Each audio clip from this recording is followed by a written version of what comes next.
শাকিল ভাই কান্দে রাসেল ভাই ও বাবা গো, ও মা, ও বাবা গো, কি সাপ গো সাপ, ও মা গো বাঁচাও। আলার কি অবস্থা? এই রশিটা দেখে নি তোরা এটা ধরাস বোধাই পোলা ফাইন। এটা বেটা একটা রশি ছিল, তুই বেটা হইলে একটা মদ। হাই হাই উমা, ওই তুই ডুবে যেতেছে গা। হাই হাই, কি হলো এটা? হাই হাই রে, কি রে তুই কি শুরু করছস? এলাকার ভিতরে একটা দড়িলে সাপের ভয় দেখাইছস সবারে। তুই আমারও সেদিন ভয় দেখাইছস। বেটা তোর লেগে আমি ইষ্ট করতে রয়েছিলাম, এই পোলাটা যদি মরে এটার লেগে দায় থাকবি তুই।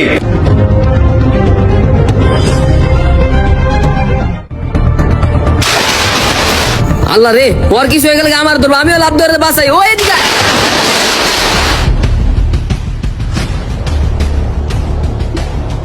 ধর রে, ধর ধর ধর ধর ধর ধর।